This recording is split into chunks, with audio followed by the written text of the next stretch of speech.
Assalamualaikum students, this is Rahil Ahmed Khan from Medesia Foundation Academy. This is your maths teacher.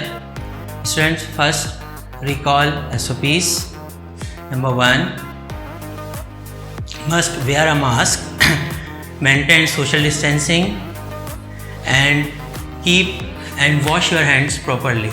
ठीक है students, इन SOPs को follow करने के बाद आज हम अपना लेक्चर नंबर 2 स्टार्ट करते हैं, जिसमें हम स्टडी करेंगे theorem number 3। Students, theorem number 3 में हम डिस्कस करने जा रहे हैं दो कोप्लेनर लाइंस को या कोप्लेनर लाइंस को जो ट्रांसवर्सल क्या है, इंटरसेक्ट है। स्टूडेंट्स, आइए थ्योरम नंबर 3 की तरफ चलते हैं। देखें, थ्योरम नंबर 3 में स्टेटमेंट जो लिखा है आपके पास, उस स्टेटमेंट में कहा गया if a transversal intersect two coplanar lines such that the pair of alternate angles are congruent, then the lines are parallel। इस स्टेटमेंट में आपसे ये कहा गया है कि आपके पास दो कोप्लेनर लाइंस हैं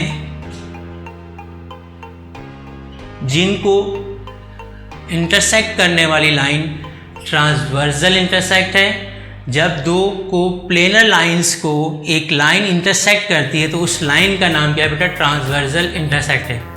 तो जब दो कोप्लेनर लाइंस को ये लाइन इंटरसेक्ट करती है तो हमारे पास दो एंगल्स बनते हैं और दोनों बनने वाले एंगल एक दूसरे के क्या होते हैं बेटा, इक्वल होते हैं। इसीलिए उन्हें क्या कहा जाता है, ऑल्टरनेट एंगल्स। इसके बाद कहा जाता है कि द लाइन्स आर पैरेलल। जो आपके पास लाइन्स हैं वो दोनों लाइन्स एक दूसरे के पैरेलल हैं। तो स्टेटमेंट में एक सिंपल सी बात कही गई है कि दो कोप्लेनर्स लाइन्स हैं जिसको इंटरसेक्ट करने वाली लाइन ट्रांसवर्सल इंटरसेक्ट है।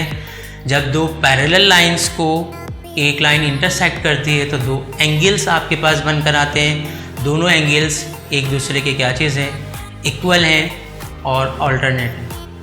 आपको प्रूफ करके ये बताना है कि दोनों लाइंस एक दूसरे के पैरेलल हैं। आइए स्टूडेंट्स, अब हम इसकी फिगर ड्रॉ करते हैं इस state with the help of this statement. इस स्टेटमेंट में कहा गया कि दो लाइंस हैं, एक लाइन ए, एक लाइन बी। इसके बाद लाइन नंबर 2, दूसरी लाइन सी और डी। ये दोनों लाइंस एक प्लेन के ऊपर ड्रॉ की गई हैं, इसीलिए इसे हम क्या कहते हैं, कोप्लेनर लाइंस।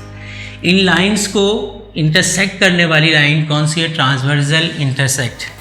तो ये लाइन आपके पास आ गई ट्रांसवर्सल इंटरसेक्ट की। इस लाइन का नेम ई और एफ। लाइन ई एफ ने लाइन ए बी को पॉइंट पी पर इंटरसेक्ट किया है और लाइन सी डी को पॉइंट Q पर इंटरसेक्ट किया। जब लाइन EF ने लाइन AB को पॉइंट P पर इंटरसेक्ट किया तो यहाँ पर एक एंगल जनरेट हो गया, इसका नाम हो गया एंगल 1। इसी तरह जब Q पर पहुँचे तो एक और एंगल जनरेट हुआ, इसको कहा एंगल 2। दोनों पैरेलल लाइन को इंटरसेक्ट करने वाली लाइन EF ने दो एंगल बनाए। जो दो एंगल, कौन से एंगल बने हमारे पास, ऑल्टरनेट एंगल्स।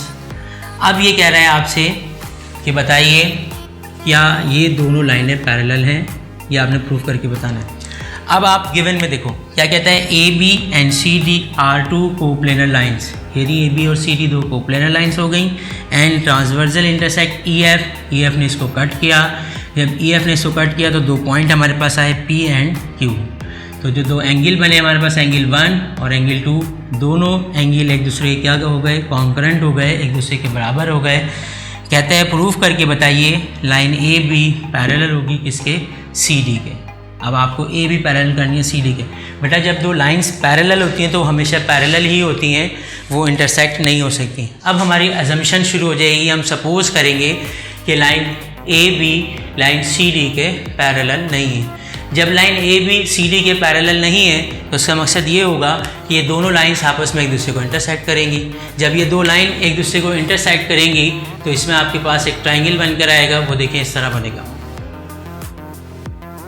ये पॉइंट P और ये पॉइंट Q, ये एंगल 2 और यहाँ पर जो बनने वाला एंगल था वो एंगल था 1। और ये जब दो लाइंस A B और C D इंटरसेक्ट करती हैं तो ये पॉइंट आपके पास आ जाता है R। तो आपके पास एक कंस्ट्रक्शन, एक अजम्पशन में एक न्यू ट्राइंगल कंस्ट्रक्ट आपने एज्यूम किया PQR। तो आपने लिखा if AB and CD are not parallel, AB और CD पैरेलल नहीं है, then being coplanar they will meet at point R। जो दोनों कोप्लेनर लाइन्स हैं वो कहाँ मिल रही हैं, आकर पॉइंट R पर मिल रही हैं, and PQR will be triangle.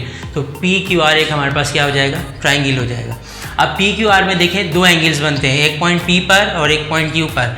जो एंगल पॉइंट P पर बनेगा ये एक्सटीरियर एंगल होगा, ट्राइंगल के बाहर है। जो एंगल पॉइंट Q पर बनेगा वो इंटीरियर एंगल होगा, जो ट्राइंगल के अंदर बना हुआ है। अब इस PQR से लेकर हम अपने स्टेटमेंट और रीज़न लिखते हैं। इन ट्राइंगल PQR, जब आप PQR में देखेंगे तो आपको एंगल 1 एक्सटीरियर नज़र आएगा क्योंकि वो ट्राइंगल के बाहर है। फिर आप देखेंगे एंगल 2 क्या है, इस इंटीरियर एंगल है। क्यों? क्योंकि वो ट्राइंगल के अंदर बना हुआ है। तो हमारे पास दो एंगल बने PQR में, जिसमें एक एंगल 1 एक्सटीरियर है किससे, एंगल 2 से, और जबकि एंगल 2 क्या है हमारे पास, इंटीरियर एंगल है। बाय द डेफिनेशन, ये हमने डेफिनेशन में पढ़ा था ये प्रीवियस क्लासेस में। अब पॉइंट नंबर 2 देखें। पॉइंट नंबर 2 में कहते हैं देयरफॉर एंगल 1 ग्रेटर है किससे, एंगल 2 से। एंगल 1 ग्रेटर है एंगल 2 से, बिल्कुल सही बात है क्योंकि ये एक्सटीरियर एंगल है और ये इंटीरियर एंगल है। बाय द थ्योरम नंबर 2, ये थ्योरम नंबर 2 में हमने डिस्कस किया था। अब बट लेकिन कह रहा है क्या, एंगल 1 इक्वल होता है किसके, एंगल 2 के। अब फिगर नंबर 1 में अगर आप आएँ, अगर ये आपके पास फिगर नंबर 1 थी, ये फिगर नंबर 1 है और ये फिगर नंबर आपके पास 2 है। अब फिगर नंबर 2 में है, कह रहे हैं कि एंगल 1 जो है वो एंगल 2 के इक्वल है। अब दो बातें आपके पास हो गई, दो स्टेटमेंट आपके पास आ गए। फिगर नंबर 1 से स्टेटमेंट जो आ रहा है, कह रहा है कि एंगल 1 इक्वल एंगल 2 से, और फिगर नंबर 2 से जो स्टेटमेंट आ रहा है बोलते हैं एंगल 1 ग्रेटर है किससे, एंगल 2 से, यानी एक्सटीरियर है एंगल ग्रेटर है किससे, एंगल 2 से। अब आपको एक साथ दो प्रॉपर्टी यूज़ कर रहे हैं, ठीक है, एक साथ दो स्टेटमेंट की बात कर रहे हैं। एक साथ दो स्टेटमेंट सही नहीं हो सकते। कैसे सही नहीं हो सकते, या तो एंगल इक्वल होगा या फिर ग्रेटर होगा। तो हम लिखते हैं पॉइंट नंबर 4 में, statement 2 and 3 can not be true simultaneously. दोनों चीज़ें एक साथ सही सॉल्व नहीं की जा सकती, दोनों चीज़ें एक साथ सही नहीं हो सकती।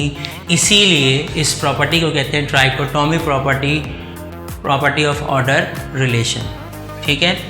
अब पॉइंट नंबर 5 में, hence angle 1 angle 2 is true and AB and CD do not intersect। अब पॉइंट नंबर 5 में कहता है ये कि AB और CD पैरेलल ही होंगी, ये कभी भी एक दूसरे से इंटरसेक्ट नहीं कर सकती। इसीलिए जो हमने अजम्पशन किया था वो क्या हो गया, रॉन्ग हो गया। अब पॉइंट नंबर 6 में आ जाए, AB and CD are parallel. तो इसका मतलब क्या हुआ कि ये जो लाइन AB और CD थी, ये लाइन पैरेलल थी, ये कभी भी एक दूसरे को इंटरसेक्ट नहीं कर सकती। हमारा अजम्पशन जो था वो रॉन्ग हो गया। तो हमने लिखा because they are coplanar and do not intersect, ठीक है। ये इसका थ्योरम नंबर 3, जिसमें आपने स्टेटमेंट पढ़ने के बाद फिर उसकी फिगर, फिर गिवन, फिर टू प्रूफ, फिर रीज़न और स्टेटमेंट लिखना है, और आखिर में आपने लिखना है QED। I hope theorem number 3 आपको समझ में आ गया होगा। इन केस आपको इस थ्योरम नहीं समझ में आता, इस थ्योरम से रिलेटेड कोई क्यूरी है, तो आप व्हाट्सएप ग्रुप पे मुझसे डिस्कस कर सकते हैं, तो इंशाल्लाह उसका आंसर आपको दिया जाएगा। ओके स्टूडेंट्स, थैंक यू, अल्लाह हाफिज़।